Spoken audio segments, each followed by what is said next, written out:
Important, maybe before I finish or I go, is that I don't even want you to finish. I just want to cut you short for a few seconds. Let's take a look at what's going on our screens, and that is Uhuru Gardens. As you can see, the Secretary General of the Central Organization of Trade Union has arrived, and President William Ruto should have arrived as well. If I'm sure he has arrived, he is on his way to grace our presence and to talk to the laborers as the celebrations for Labor Day continue massively across the globe. Now in Kenya, they're being held at Uhuru Gardens. There's been little to no activity in other parts of the country. We've seen what's ongoing in Kisumu, Nakuru and Eldoret. There's been little to no celebrations, but in Nairobi, they're being held at Uhuru Gardens. Secretary General of COTU, that's the Central Organization Trade Union, Francis Atwoli, has arrived and is now waiting for the presence of the President John. Can we pick it up from where we left off? Thank you, thank you. I was saying that we need to look at the most productive and labor-intensive sectors in the country and try to support them so that they can absorb more and more youth. For example, when we say that agri supports 50% of our GDP, but the available capital to that sector, for example, if you look at commercial banks, over the last 5 years, an average of 4.5 of gross credit to the GDP, whereas something like construction gets almost 20% of the credit annually. So is there a way that government can stimulate investment into these sectors? Is there a way government can support youth-owned agri enterprises that can, because agri is one of the most labor-intensive and one of the most, the demand for food will be there, for the next, long time that we will be here. So we must find ways of stimulating investment in this sector. We must find ways of sustainably supporting youth to establish and grow their enterprises in agri sector so that you can create an environment. But most importantly, we must try to reform our education sector and focus more on practical and technical know-how that can fit these youth as they come out of the colleges, of schools and universities to come and pick up either entrepreneurship or employment opportunities that are there. All right. Yeah. Well, Kefe, I'd like to throw the same question to you when it comes to matters employment. 77% of unemployment is for the youth, which is 35 years and below. What is your take on that? Yeah, I think figures don't lie, and that is the reality. At this point in time, Kenya was expected to be reaping from what we call the demographic dividend because of having that bulge of youthful population within the economically active bracket. But then we have to look. All right, just to cut you short, once again, I'm very sorry. This is how live events work, but we're here together. We'll be able to share all our sentiments. And let's cross over to Kithure Kindiki, who is giving a statement live on the postmortem. Let's cross over to Kilifi County. Asante sana. Before you close, maybe before I close,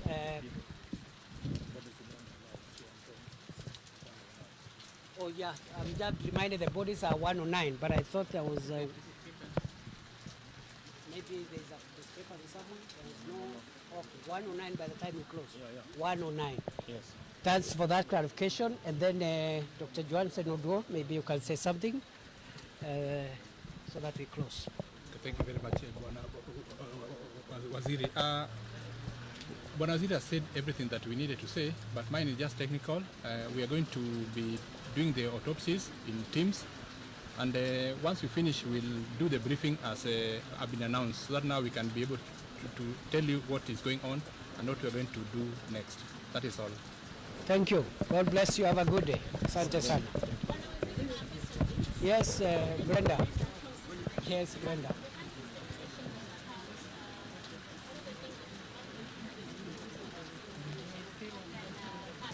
Yes.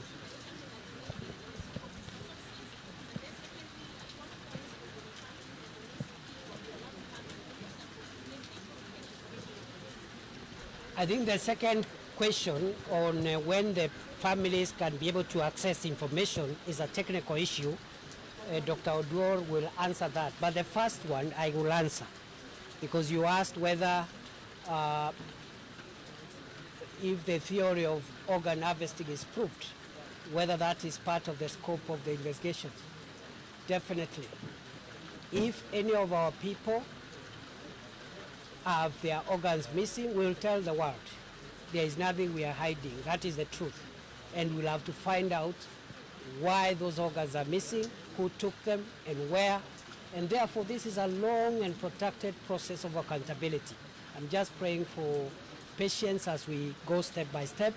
But yes, Brenda, we will tell the world if any of the bodies have organs of their bodies missing. Thank you, Dr. Odro. Yes. Yes. That's an administrative measure, you know, and again, you know, that it's an administrative measure to ensure that nobody who was in office up to until the crimes were committed is there. So I don't have a definite date, but we have instructed all the agencies to comply, and therefore I'll be asking for a report on where we are. But the report I have as of this morning is that action has been taken on anybody. And also up the ladder, in case we find any other person who ought to have taken some action and has not taken action, we'll also ask them to step aside, not because we are judging them as guilty, but because we want the perception of fairness and to give public confidence that government will not try, or none of us will try to perhaps obstruct justice. That's where we are. Dr. Odro? Okay, as for the DNA issue, there's a process which is running concurrently.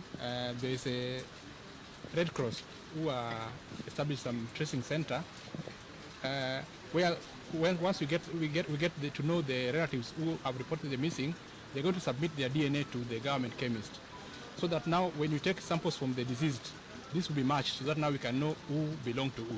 So the process is ongoing concurrently. Yes. But it will take time, doctor, isn't it? Yes, it will take time. Yes, It's good to tell the public the truth. It will take time because DNA time. is not a process whereby you just match today and tomorrow you're going to say, voila, this is the test. It's a process. So it might not take 1 day or 2 days. It might even take 1 month or more. Yes. Thank you. That's good clarification. Thank you very much. Have a good day. Thank you.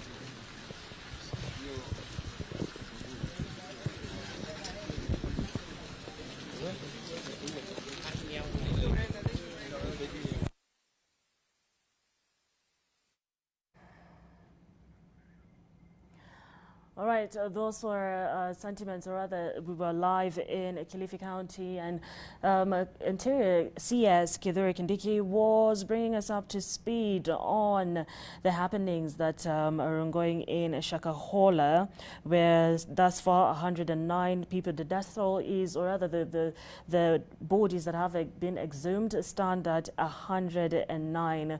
We'll be bringing you up to speed as more developments come up. Now, I'd like us to go back to our conversation at hand.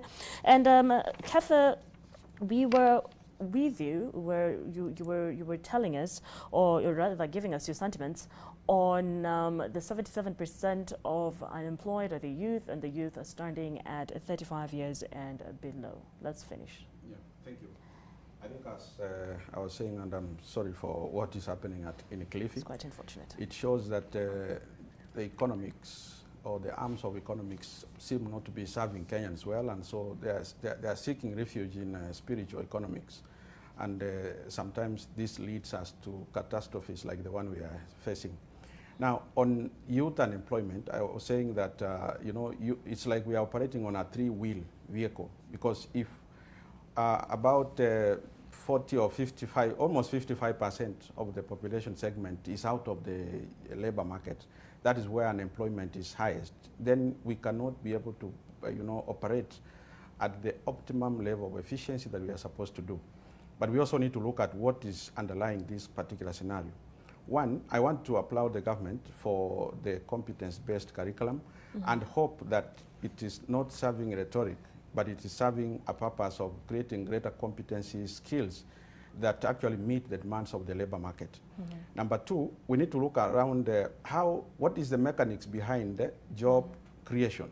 And so we need to think about what incentives do we need to give to the investors so that they can be able to choose Kenya as the preferred destination of investment, so that industries can be set up in this country and so that people can be able to get decent jobs. Okay. And that means the investment climate, we need to do a thorough review to see whether there are barriers that make it impossible or even difficult for investments to operate in this country more efficiently. Then number three is about the question of elasticity for employment creation in various sectors. It is not the same. For instance, if you are to invest in real estate or in a service industry, the outcomes are different. And so we need to look at, for example, now the engine of artificial intelligence, big data science, and also innovation, so that as a country, we take proactive policies to tap on the opportunities that we have in this particular sector.